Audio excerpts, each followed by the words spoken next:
Olá, alunos! Sejam bem-vindos novamente para mais um tema da aula de Geografia. No tema 22, que foi o tema passado, a prof falou um pouquinho da questão do estado de Mato Grosso do Sul, tá? Você tem, além do slide, né, das informações que eu coloquei no slide, você tem também a questão da sua apostila, tá?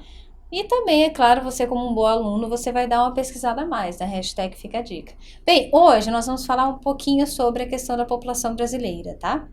Eu trouxe aqui para vocês uma pirâmide, tá? Geralmente você encontra isso nas estatísticas, tá? Igual essa daqui é a fonte do IBGE, tá? Essa aqui é uma estimativa, tá, pessoal? Que foi de 2012 a 2018. Então, o que a gente... Antes de eu começar a falar a questão da população brasileira em si, vamos dar uma olhada aqui e vamos ver quais são as informações que a gente consegue obter através dessa planilha, tá? Dessa pirâmide. Bem, nós temos aqui, ó, vocês estão vendo que aqui os homens estão em laranja e as mulheres estão em verde. Então, o que a gente consegue observar, assim? Que há mais ou menos o que é um equilíbrio, não é mesmo? Entre o número de homens e o número de mulheres. Apesar daqui, ó, ter passado só um pouquinho, tá? O que nós constatamos o quê? Que o número de mulheres, ela é cerca de 1% a mais da população, de 1 a 2% a mais da população, tá? E a outra informação também que eu trouxe a questão da população brasileira é o quê? Na atualidade, cerca de 84% da população brasileira vive em áreas urbanas, ok? Nas cidades. Então, nós temos um número muito reduzido de pessoas morando o quê? No meio rural. E isso, a professora já falou para vocês que isso foi a junção de vários processos no decorrer da nossa história. Então, nós tivemos aqui, primeiro, a questão da Revolução Industrial, que substituiu a mão de obra. E nós vivemos num país onde o quê? Onde o crescimento urbano industrial ele foi muito rápido. Então, o que acontece? As cidades ficaram cheias, tá? Até que a professora falou para vocês a respeito da macrocefalia urbana e tal. Volta alguns vídeos aí que você vai conseguir achar, tá? Então, e além disso, por que também nós tivemos essa questão do abandono rural? Eu acho que até nós vamos falar desse assunto novamente. A questão da mecanização do campo. Então, diminuiu ainda mais isso, mas também nós vamos falar em outra questão também, que é essa questão do campo, tá? Outro fator que influenciou isso, tá? Bem, nós temos aqui, lembra que eu falei para vocês no começo, que o nosso território, ele é vasto, ele é extenso, só que a população, ela é má distribuída, tá? Então, nós temos estados considerados superpopulosos e estados menos populosos. Então, não é o caso aqui. Eu coloquei essa informação só para vocês terem mais ou menos uma noção, tá, do que é essa má distribuição. Então, essa pesquisa aqui, o que ela nos diz também, que eu consegui aferir, tá? Na região norte, por exemplo, os estados da região norte, tá? Como que é feito esse cálculo, que é algo que a gente chama sobre a escala demográfica, né? Que é as questões dos aspectos demográficos, tá? Então, nós temos aqui, ó, como que é essa nomenclatura? É habitante por quilômetro quadrado, tá? Então, nós temos aqui no estado da região norte, que é considerado de fato o estado menos populoso do Brasil, você tem aqui a questão de 6 pessoas por quilômetro quadrado. Então, você imagina, 6 pessoas. Já num estado superpopuloso, na região sudeste, por exemplo, você tem a questão de 360 habitantes no mesmo espaço. Vocês estão vendo como que a distância numérica ela é absurda? Inclusive aqui no Rio de Janeiro, eu posso falar para vocês que é mais, é 363. Então, o que a gente observa? Como que é desproporcional essa questão numérica, tá? Então, vocês observaram aqui, 360 habitantes, tá?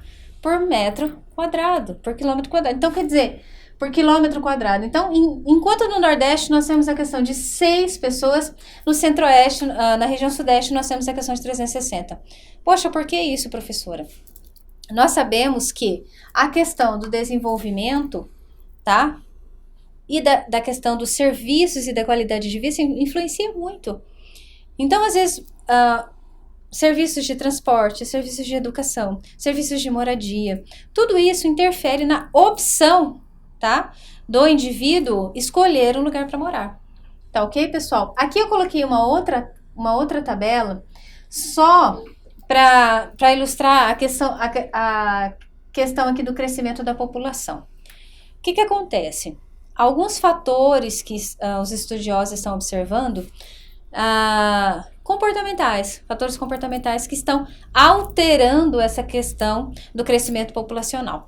Então, o que nós temos aqui primeiro, tá? Crescimento acelerado entre as décadas de 1960 a 1990. Ou seja, quando a gente fala assim que teve um crescimento acelerado, o que é isso?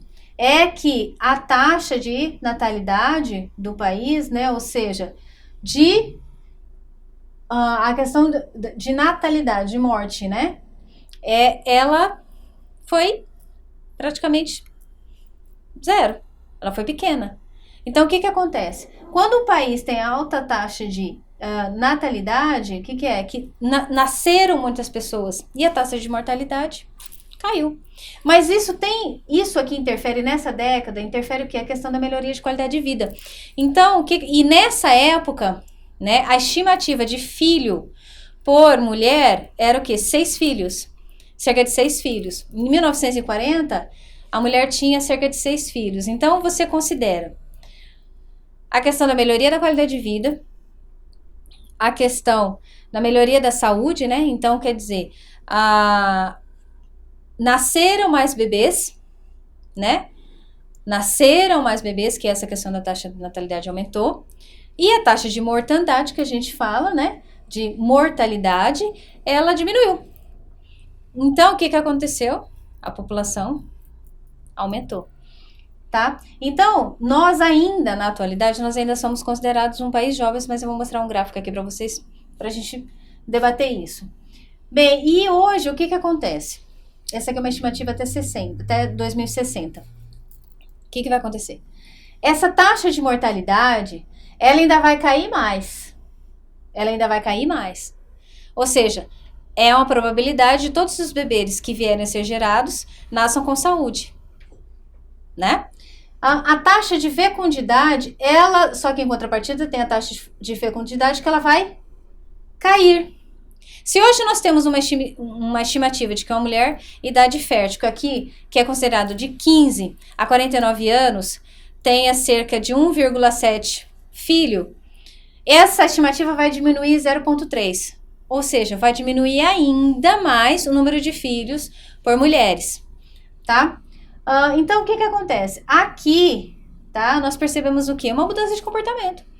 N fatores, né? A questão da instrução, a questão da mulher sair para o mercado de trabalho, né? Essa questão dos direitos adquiridos. Então, isso muda o comportamento e interfere, né?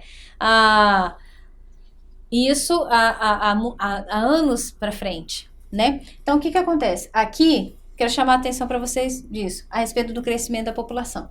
Aqui nós temos essa pirâmide, é atual, tá? Então, vocês percebem que nós temos a idade, tá? E aqui a proporção. Então, vocês percebem novamente que o número de homens e o número de mulheres está proporcional. Mas o que chama atenção aqui? Nós temos uma pirâmide que essa parte aqui, ó, que é a população considerada economicamente ativa, ela está maior que a parcela de idosos. Beleza, vamos indo. Só que essa pirâmide, ela muda a sua proporção com o decorrer dos anos.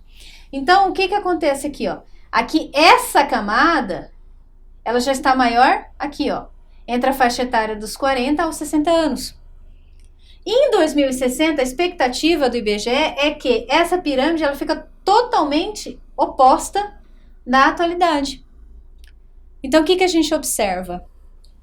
Que o número de idosos ele será maior em 2060 do que a parcela de pessoas economicamente ativas. Ou seja, haverá nesse período aqui mais pessoas em idade de se aposentar, aposentadas, do que pessoas que estão